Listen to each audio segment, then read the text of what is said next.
Acting for Dancers. My name is Myles Thorogood. Thank you so much for joining us. This class is specifically designed for those who have studied dance and want to use that dance training in their careers as an actor. Or perhaps you just want to improve your character development, or maybe you actually want to become an actor. Well, there are ways to do that, and here is the class for you. This is a 10-week class, and this is class number 5. It doesn't matter what order you take them in, just try to take them all. So today we're going to begin with a surprise. Yes, we have a very special guest, and I'm thrilled that she's here to join us. Please welcome Anaba. Hello, hello, hello. Hi. And Anaba is going to help us with our warm-up and our demonstrations so that you don't just get to see me chit-chattering on. Yeah. You can actually see a real dancer. You are a dancer, Yeah. right? Yes. Yes. Okay, and how long have you been dancing? Wow, for about 15 years now. Okay. Yeah, a long time, that's great. since I was 3 years old. Wow, Yeah. for a decade. So you're a pro. I would say so, definitely. And is there a particular style of dance that you've been training? I was trained in Vaganova, which is the Russian technique of ballet, and that's mostly what I do. I'm a ballet dancer. I do a little bit of modern, but mostly my strong forte is ballet for sure. Awesome. Yeah. And have you been able to use acting in your dance, or have you studied acting? Of course. Well, when I was younger, I did start through theater, so I did take a little bit of acting classes, not much. But acting and dance go hand in hand. I mean, when you perform, you have to act all the time. So I have been able to use acting, and I love acting, so it's my favorite part of it. You're exactly right. She's Yeah. right. I mean, when you are dancing, you are acting. And actors actually can benefit from having dance training. For sure. I always say actors should absolutely take dance because Mhm. you want to be able to present yourself, be strong, be dynamic, be control of your body is certainly a part of that. And for dancers, the other way around, to be able to inhabit a character, to be able to give a clear message, because dancers and actors, we're storytellers. Yeah. And we want to make sure that we're telling a story in an honest, authentic way. So that's what this is about. It's about fusing those two trainings and technique together so that you can enhance both of them at the same time. So as in acting, as in dancing, we start with the warm-up. So I know that dancers have a full warm-up, and I'm a dance teacher. You're a teacher as well, right? Yes, I am. Yes. So we want to make sure that we're ready. We're present, we're strong so that we can physically handle the challenges of the work. So in acting, it's not as strenuous of a warm-up. You can certainly do a full dance warm-up if you choose to, but the idea behind this is to get your mind ready more so that you're focusing your mind on your body and so that you're able to be present and open. So we're going to start with just breathing. Now, dancers tend to breathe from their chest because you're on stage and you're doing this very strenuous section and you're going and then maybe you just did 2 counts off stage and you go and you run back on. Now, I want you to think of breathing from your diaphragm. Now, this is probably a bad thing for dancers because you're actually going to make your stomach big. And you don't want to do that in dance on stage, but I want you to consciously think of expanding your diaphragm, breathing in deep, exhaling. Now, make sure the breath is coming through your nose and out your mouth. So we'll take a deep breath, making sure that you're opening up. Inhale, exhale, and we'll do a 4 count each. Inhale, exhale. We'll do this twice more. Inhale, and exhale. Good. Feel the relaxation come into your body. Inhale. Let all the tension go. Exhale.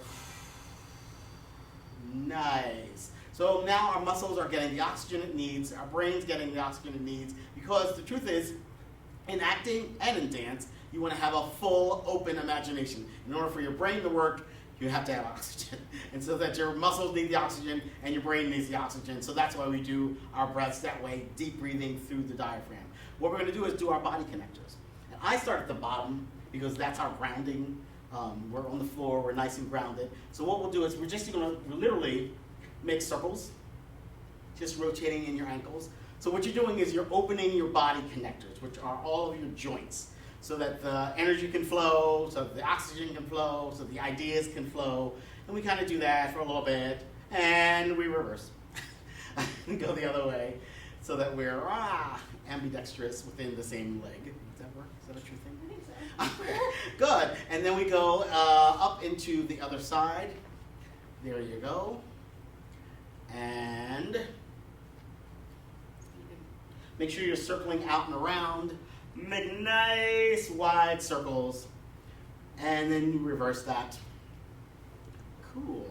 You know, I think we need some music with this. Maybe. That's definitely for sure. So let's play a little, it's called Galaxy Mist. It feels like that as well. So we did our ankles. We're going to go into our knees. What do you want to do? Just bring your feet together and just make circles down and around.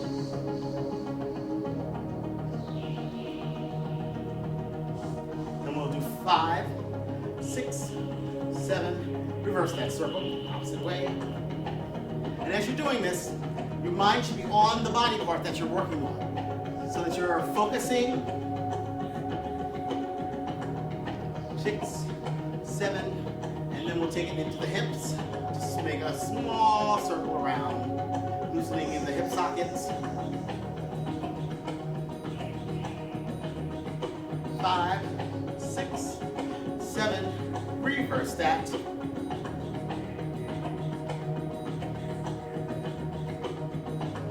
I like to imagine I have a home. Yeah.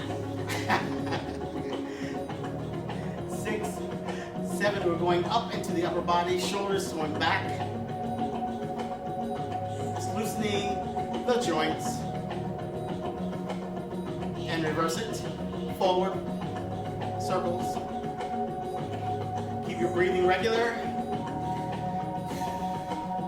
And we'll alternate right and left.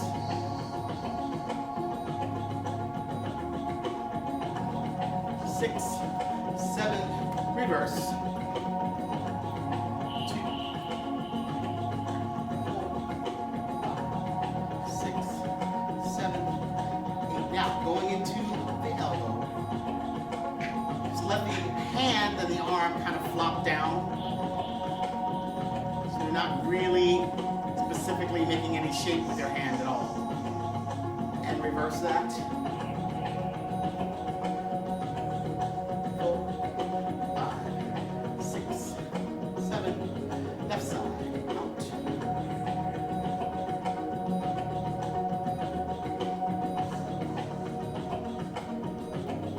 And reverse. In.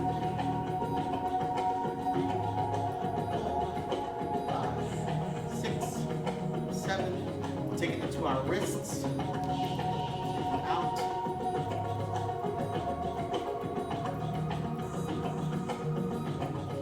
And reversing the wrist in.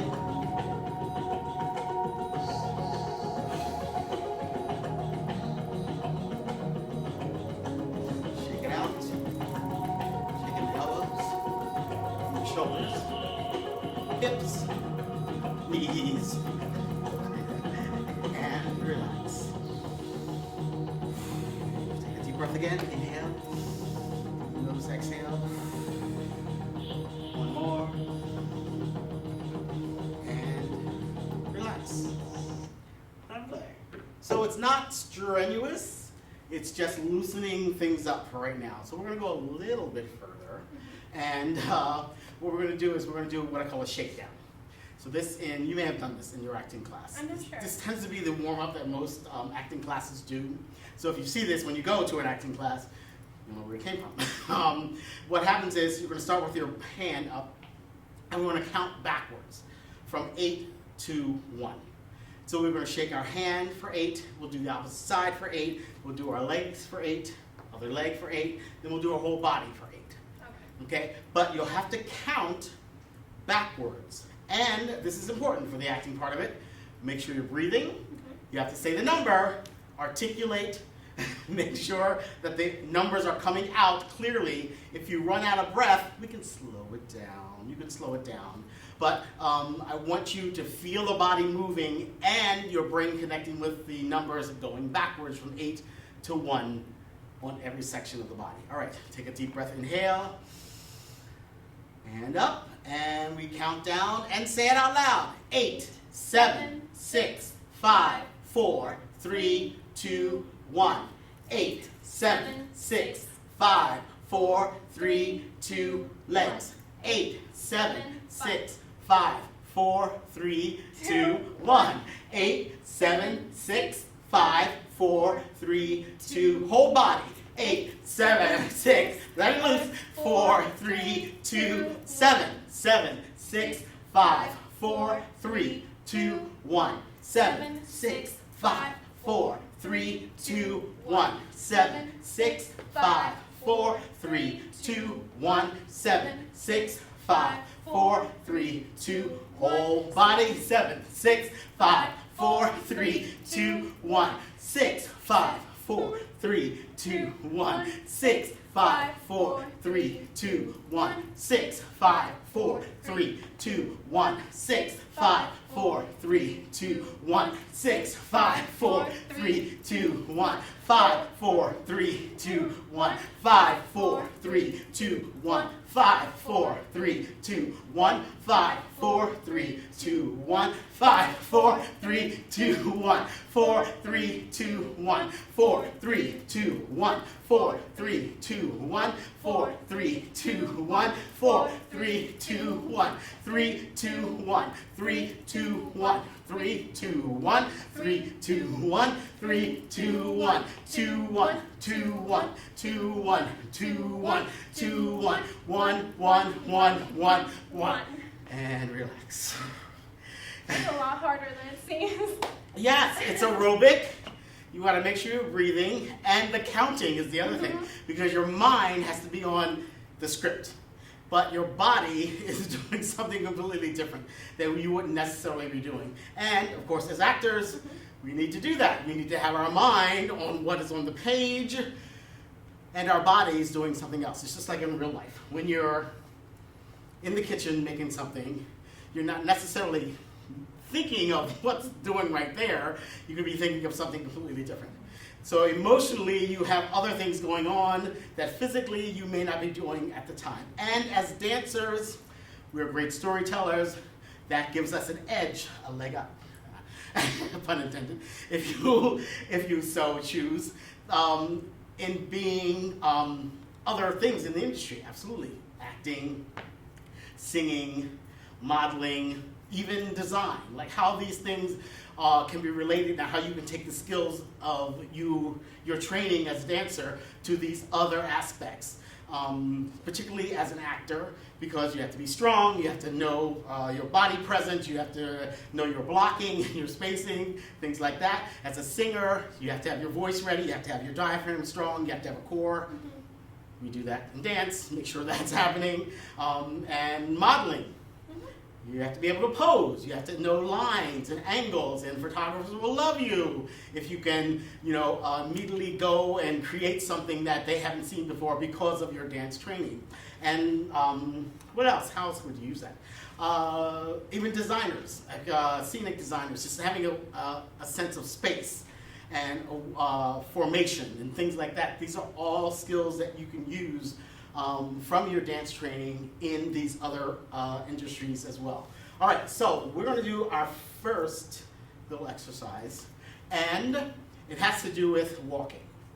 Now, when we walk, we don't usually think about our walking. You don't go, okay, I'm just walking, step, and then I'm going to walk. No, you just walk. Usually there's something else on your mind while you're walking. You're in some sort of state of mind. Maybe you have a destination, you're heading to that, but you don't consciously go right foot, left foot, right foot, left foot. But as dancers, we tend to think in terms of a style of walk.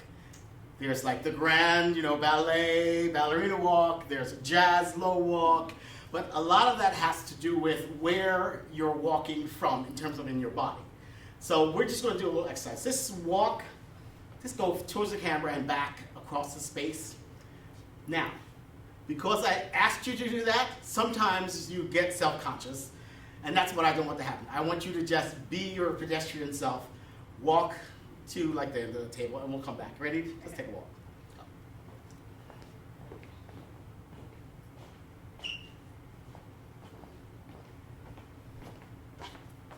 Not very exciting, right?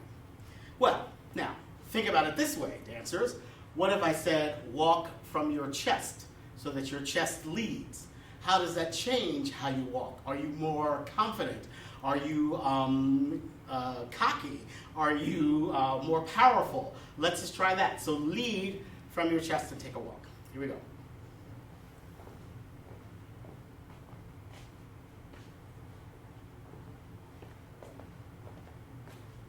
So how did that feel? I feel elegant. Elegant, great. So it has a connotation when you make a conscious choice about it. So that's what I want you to think about as dancers, becoming actors, that you are making a conscious choice. You are choosing to portray something. You are choosing to tell a story. Because every dancer, no matter who they are, Broadway, avant-garde, TikTok person, they are there and they're trying to tell a story. As soon as they start the movement, they have created something, and that movement has meaning. So the more you understand that movement has meaning, the more you can just move with a purpose and also a sense of specificity. It means something, so you're trying to do it that way. So let's just change where the walk comes from. Let's bring it from our hips. Okay, so we're going to lead with the hips, not the chest. We're going with the hips. Ready? Let's go.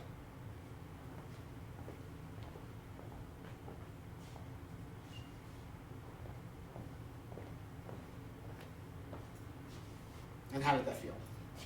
What changed? Does anything feel different? I'm not sure. It just feels like I'm more conscious about moving each hip every time I take a step, if that makes any sense. Right. And like I'm being pulled Pulled that way. Yeah. Yes. I mean, sometimes, depending on where you're getting the idea from, or if it's something choreographically, like it may be that you feel sassier when Right. you're moving from your hips, or it may be that you're more flirtatious, or something like that. It just depends on, Yeah. So it just sort of depends on what your motivation is. Now, here's what I'd like you to do. I'd like you to walk towards the camera. Okay. However, switch it up. Go from a confident to a sassy.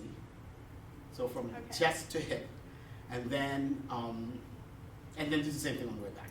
Okay. So chest, hip, chest. No, you decide. Oh, okay.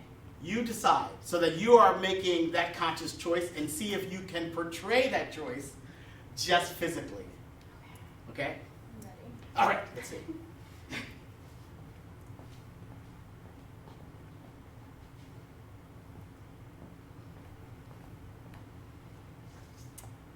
Okay, I'm going to take a guess. I'm going to go hip to chest. Yes. That's not me, that's you. So you helped me see that. Mm-hmm. That's what we need to be doing. That's what we need to be doing, so that the audience doesn't know where to look, they don't know where to go, they don't know how to feel. You have to bring that to them. You have to tell them, this is where you need to look, this is how you need to feel, because I am the one that's telling you, because of the information that I have as the performer, what to do. Okay, does that make sense? Yeah. Cool, all right. Oh, and you know what else I wanted to say about having all these multiple skills? Like if you have a bunch of skills on your resume, it just makes you that much more popular. It makes you that much more, there are more jobs and opportunities open to you, so you have voiceovers or any of those kind of things. It definitely gives you an edge. So why not just expand and explore all of those things while you can. All right, so here, let me make sure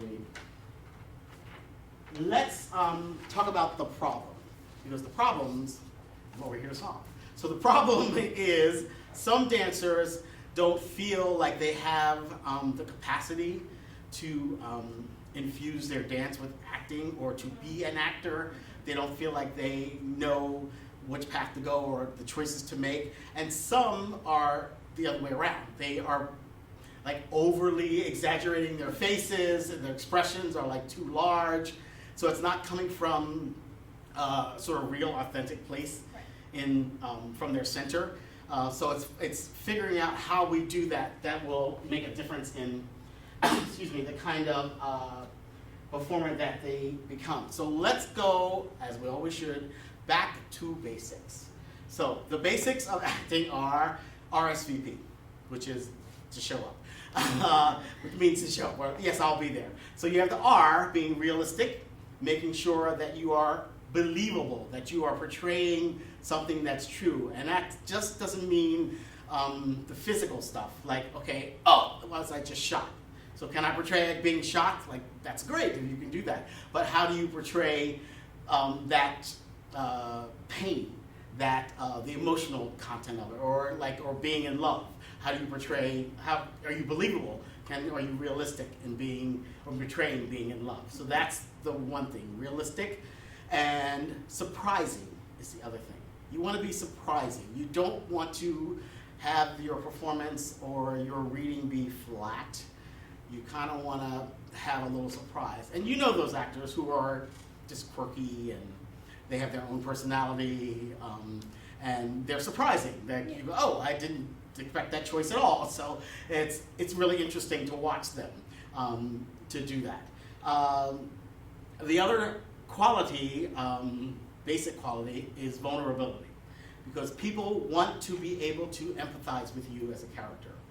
Even if the character is a murderer, you can't say, oh, murderers are horrible and I can't play a murderer. You have to be able to find something within that character that you can be vulnerable about. Maybe they're scared, maybe they're frustrated, angry. Yes, all of those things come into play. And the last one is RSVP. You want to guess? Professional. We always want to be a professional in every situation. You want to be able to come into the room and speak to people and present yourself in a quality manner. Make sure that your headshots are headshots and not just pictures you've taken off of Facebook. Like, be professional.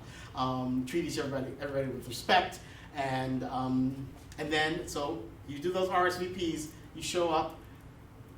You're there already. So, going back to basics.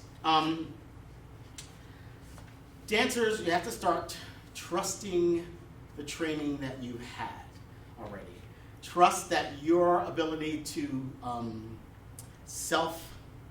when you're looking in the mirror constantly, you're always judging yourself, so that that passion and that dedication, you want to bring that to your acting career as well. So you want to be self-critical, but at the same time, don't get stuck in just the technique of things and being locked into the mindset of, okay, it's great if you can get the position down, if you can get those pirouettes up, and you're working on all that technical stuff, that's wonderful. I'm not saying you shouldn't do that. I'm saying there's a human, emotional element to your performance that has to be brought up as well.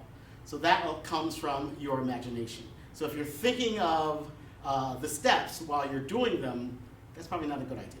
You should have the steps already before you step on the stage, so that what you're doing beyond that is adding another level. You're sort of scaffolding this stuff on top of that, so it becomes that much more. So there's a cake, and there's icing, there's ice cream, there's a cherry, and there's all those other things. So that you're using all of the crayons in the crayon box, whatever those analogies are. I'm saying more.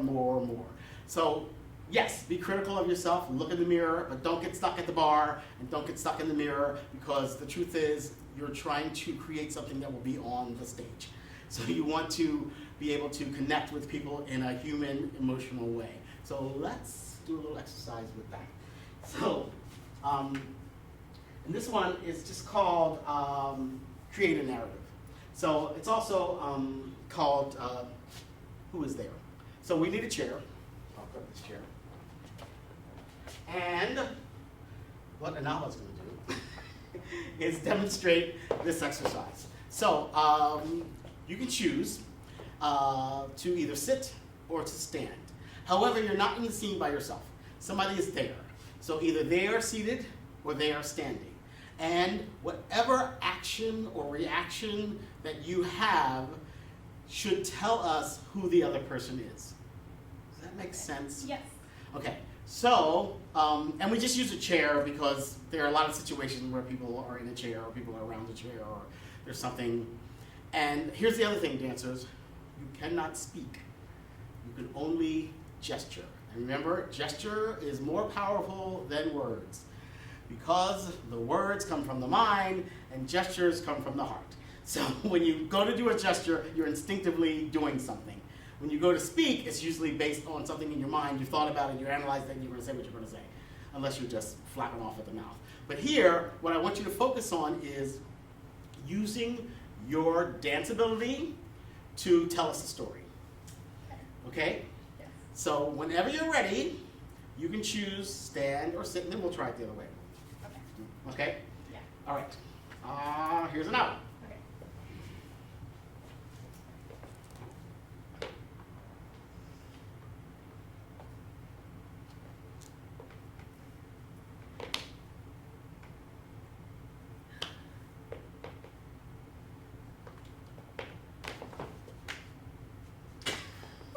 Great. Yes. All right. Who wants to guess? I think I'm going to take a guess. I think you did a great job. That's fantastic. Yes, I think you're at the hair salon. Yeah. And you were clearly not happy with what was going on. No, they cut my hair wrong. Oh, so this is post haircut. Yeah. Okay. Right. So the haircut is done, and I was looking at it, and it was not what I wanted, and I was telling the hairstylist he did the wrong thing. Great. So we got who you were. We got where you were. We even got who the other person was. So that's great. So you did some great storytelling in there, and you also showed an emotional quality. So there was like the frustration, there was sadness, there were, I think there were going to be tears if we could let her keep going. So that was wonderful. So excellent. So can you think of another one? Yes. Where you could choose stand or be the person seated. Whenever you're ready. And I'm throwing these at you. Okay. Let me think. Okay.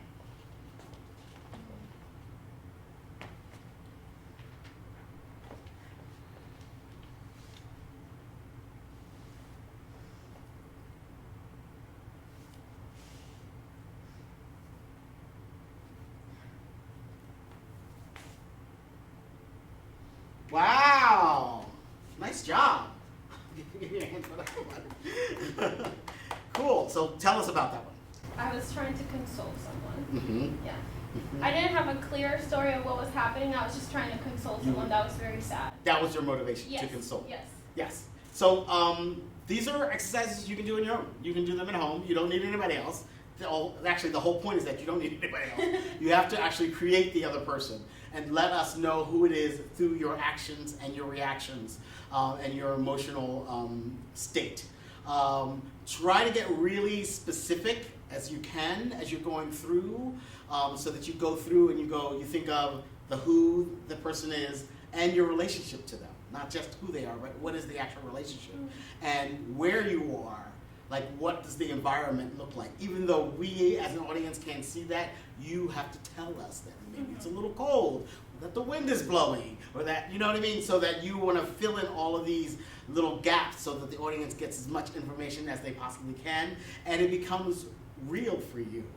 So that way, it just heightens all of your performance potential.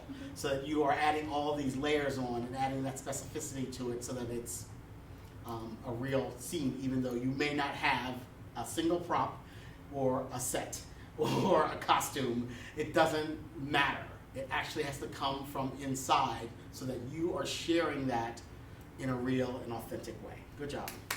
Yay.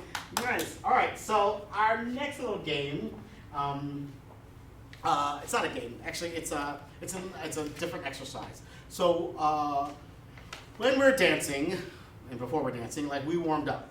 But you also have to warm up your face, because that's what you're going to be using most.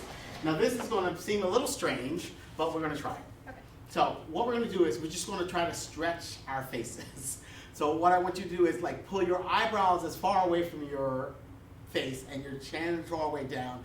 Open out, take a nice deep yawn. I know, these are going to be horrible memes. But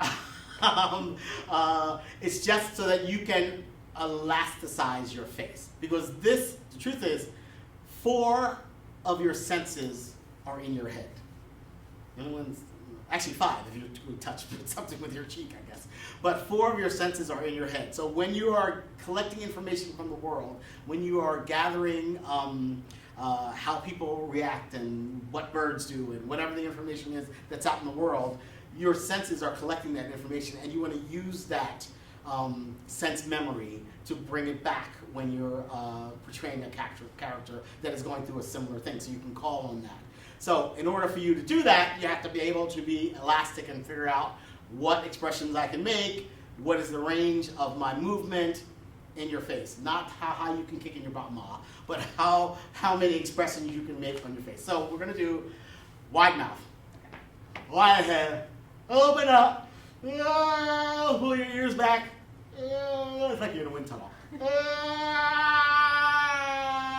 And relax. Now we're going to make a small face, as small as we can. Eyebrows in, squint, little pursy lips. Small, small, small, small, small as you can, and relax. Now, we're going to incorporate a breath so that we don't pass out when we do that. When we are expanding, just like in release and contract, we're going to inhale, breathe deep, nice deep breath, fill up the diaphragm, and then we'll go right into the exhale, which will bring us to our small face. Ready? Here we go, deep breath in. And exhale. Just teeny, tiny, small face, and relax. Now, as we do this exercise, we should probably do it 3 times in a row. Okay? So do you feel the sort of blood rushing through your cheeks and your brain, hopefully, and your forehead and in your neck? That's good, because that's giving us that elasticity, that's giving us the oxygen that we need. Okay, so we'll do it one more time. Ready? And open up. Exhale. Small fish, and relax. Ooh, cool. All right. Our next little exercise is the chewing gum. Chewing gum. What happens is you just want to get your mouth moving so that you're ready to, like, if you pick up a script and you're like, okay, what are the words? And my mouth is ready, my tongue's ready, my lips and teeth are ready to express. So we're just going to take a piece of gum, imaginary gum, and you put it in your mouth and you start chewing. Go on, you're just chewing. You're moving your jaw. Now, what we're going to do is we're going to change the size of it. A bit bigger. Bigger. Now, let's change the quality of it. What if it's squishy? Crisp. And you roll around your tongue. Now let's give it a different quality. Let's make it sour.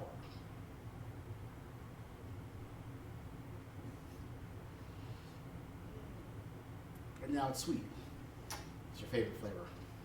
You smile.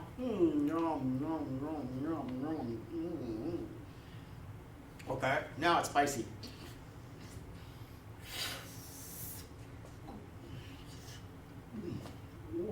And crunchy. You can make sounds. Like, good. Now we're going to get rid of our gum. You can either blow a bubble or spit it out. Most people spit it out. Good job. So it's just opening up your mouth and elasticizing all of that. We're going to keep going. But now we're going to make some sounds, because as actors, we actually have to speak. I know dancers, sometimes you don't like to talk. Even if we ask questions, we go, any questions? And they'll just stand there. And then they mess it up and you go, I asked you if there are any questions. So please, dancers, speak up if you have a question, by all means. So this is in your regular dance classes as well. So now we're going to talk. And what we're going to do is we're just going to get our lips ready. So we're going to do little trills. So what you do is take a big breath, exhale and trill. And you can take it from high to low to high. So let's go high to low.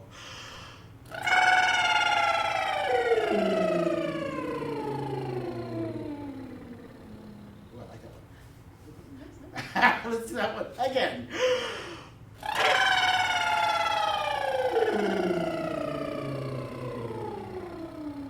All right, nice tickly lips there.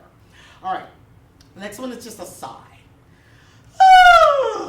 So you can go again, just kind of like it's like someone falling over a mountain, and we go.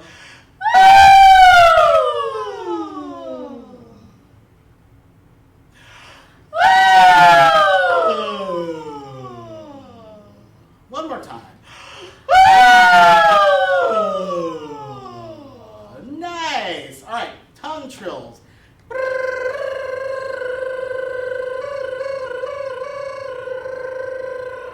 All right, so what you do is you take a deep breath, and when you finish the air, finish the trill.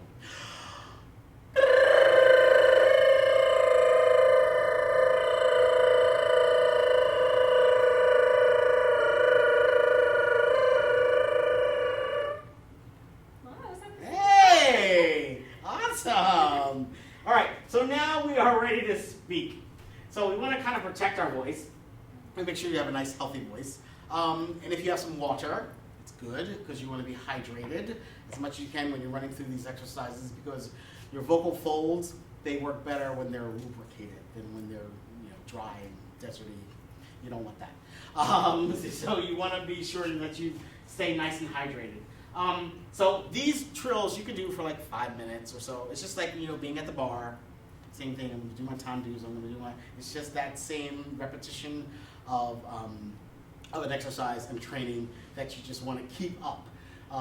And you can do it in the car, you can do it anywhere, you can do it backstage. It's just like, just watch if you're going, ah! And people are wondering what's going on. So try the shower. That's usually the best place. So we're going to do a little exercise called Pass the Click. Okay? So the purpose of this is to be sure that you're focused on your partner, and you can play with as many people as you possibly have, so you can get your friends together and play. But you need at least 2 people.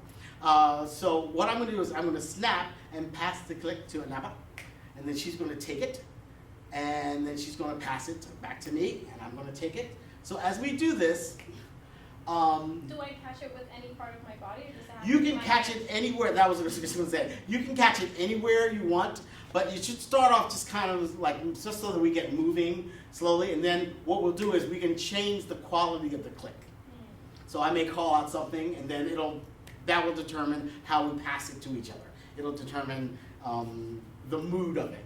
Okay. It'll make sense when we do it. All right, so here we go. Click in hand.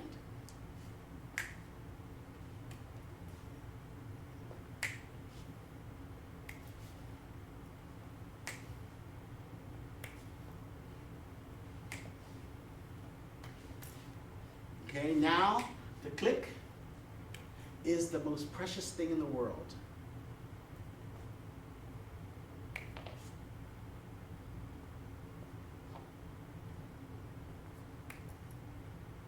And now it's really heavy. You kind of let it go into your body.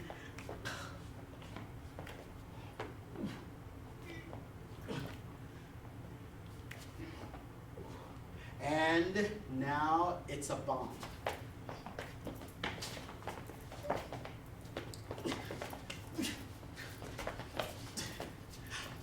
And it brings joy.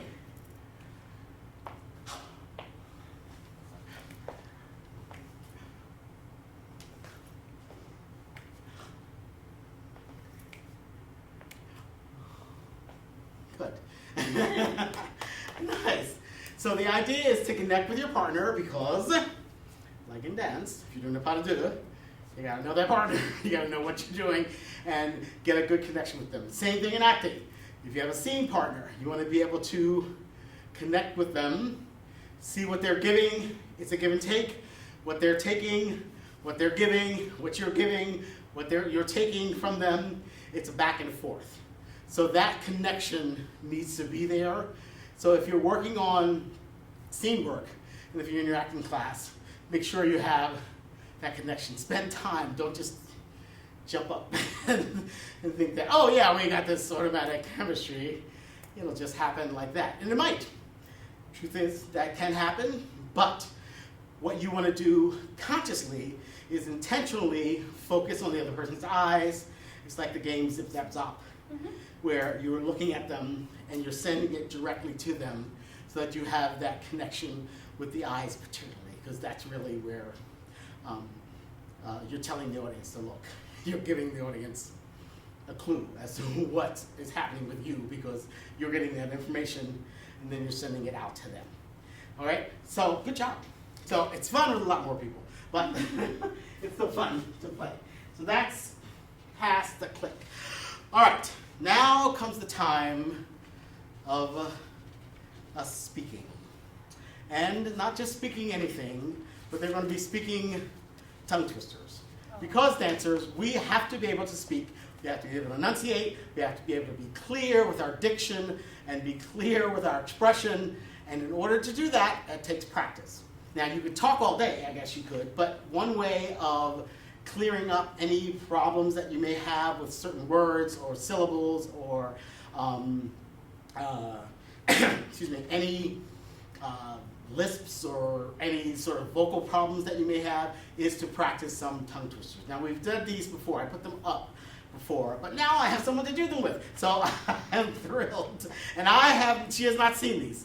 Now, has not seen these tongue twisters at all. So I want the experience that she's having to be the experience that you will have. And we will put these up when you're watching this. You'll be able to see the tongue twisters on the screen.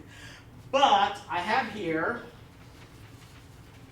a list of them, and hopefully, you know what, I'll even let you choose. Okay. Because there are 1, 2, 3, 4, and it's a lot. Okay. There's a lot of them. So you can look at these, and then you can figure out which ones you want to do. So what we'll do is, just as practice, what we should do to let them know is read through it, not out loud, just on the page, so that it makes sense to you in your mind, so that you can go, okay, what is that here? I know each of these words, and I know how they're pronounced, but I'm not reading it out loud. So that you're just using your own memory of what the words are and just knowing syllables and vocabulary and all that kind of thing. Then read it slowly out loud once, and then do it again a little faster, and then just read it as if it's just one phrase.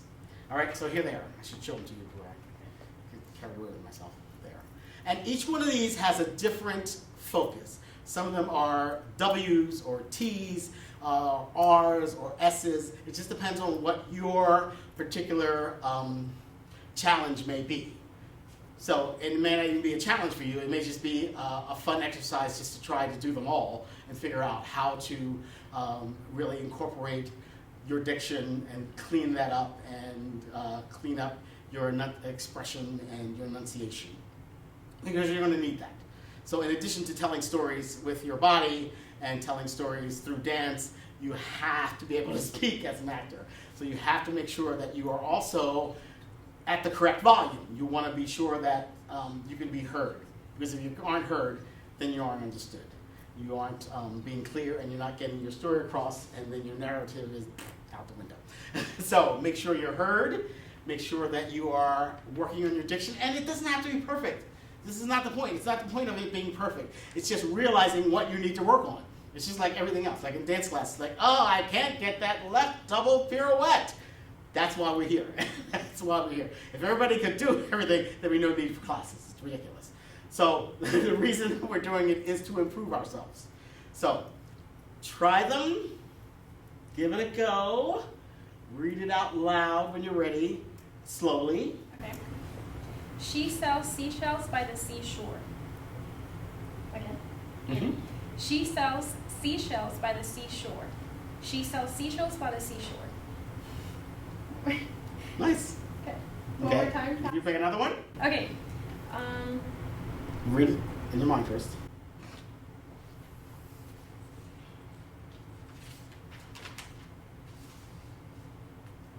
Okay.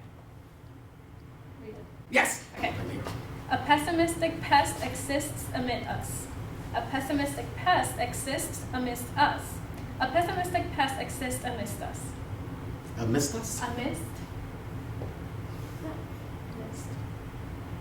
A mist dust. I never heard of a mist. I heard of amongst. Heard of a mist dust. A mist dust, that's interesting. Another one? Yes, try another one.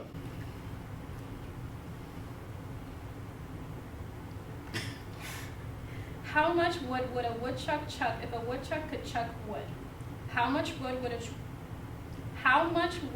woodchuck chuck if a woodchuck could chuck wood?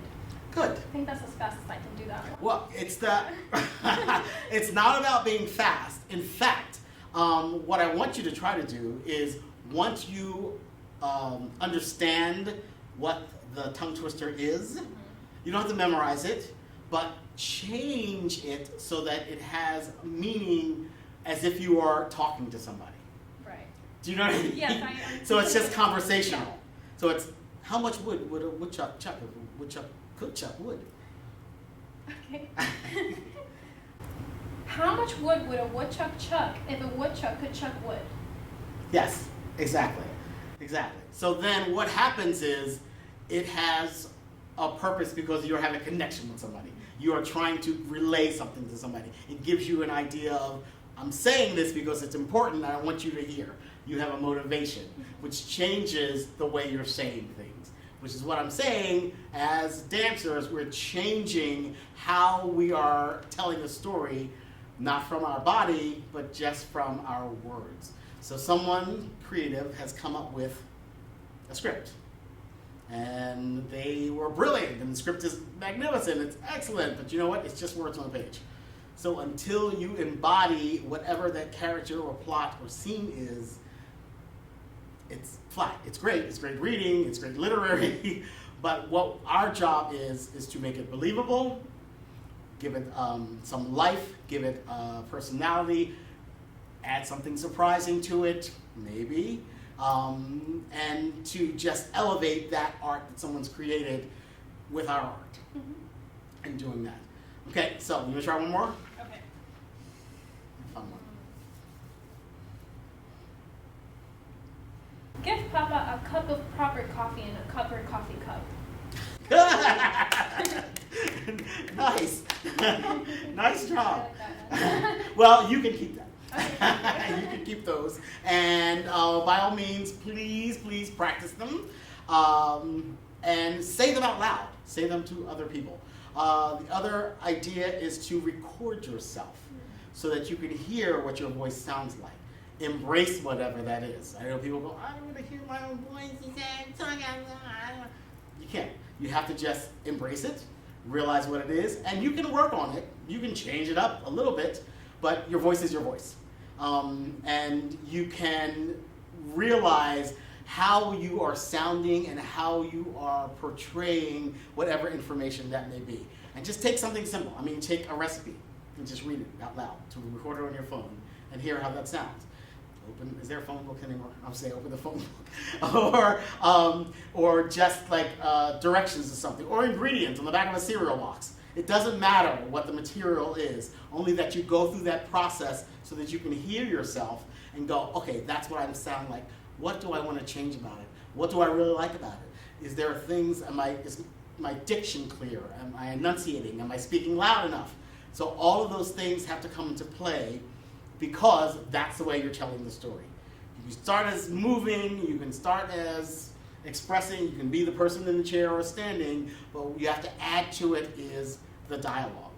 So find yourself a monologue, find yourself whatever recipe, back of a cereal box, list of ingredients, say it out loud, hear how you sound, embrace whatever that is, and do the work that needs to be done in order for you to be happy with it. Same thing with when you're in the mirror and you don't like that port-de-bras, you just fix it.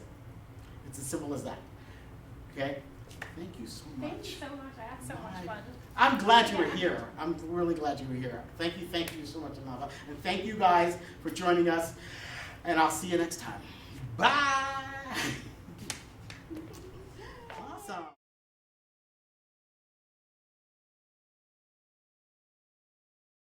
And they had like all these tables, you know, like the 10 tables, like the 10 person to a table thing. There's a lot of them, a whole room. So they were saying, okay, you guys, here's your script.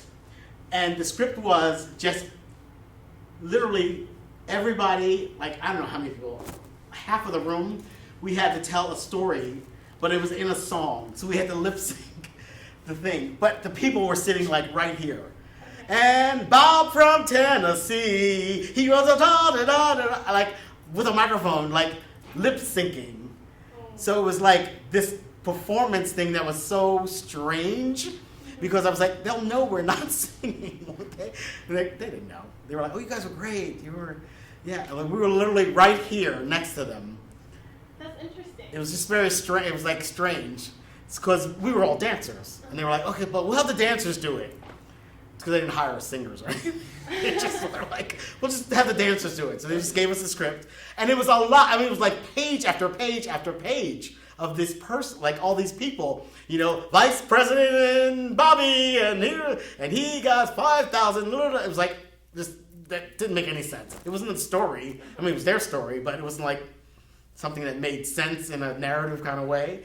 So it was just memorizing this, getting the lip sync right, because you don't want to look like a fool, like the person is literally sitting right there. Oh my goodness. So it was just like kind of those weird things that helped me go, okay, how can I be a better dancer by being a better actor? Right. So that was sort of one of my things that I was like, okay, let's put this stuff together some way so that you can use what you've trained to do in another art form. So. No, I think it's awesome. I like these classes, definitely, especially as a teacher. I appreciate them a lot because I've had many times students that are just not born with stage presence, and they're amazing. They have amazing technique. And in the dance world, the way they fix that is just by doing improv. But you can't do improv with someone that doesn't even know how to take it out. Right. So I think it's very interesting that you're doing I like that it's specifically acting for dancers, because some dancers will be intimidated and won't go and take just a simple acting class. Right. It's the same thing with actors. They will, oh, I can't take a dance class. It's the same thing. It's the other side. They just won't go in because they're intimidated, or they don't know about, where to go. It's like, should I take Meisner? Should I be a method? Or, I don't know. They don't even know what those things are. Mm-hmm. So it's just using other methods and techniques and games and that are more specific to them. Well, in a language that they can understand too. Exactly. Definitely. So it's nice. I like it. Yeah.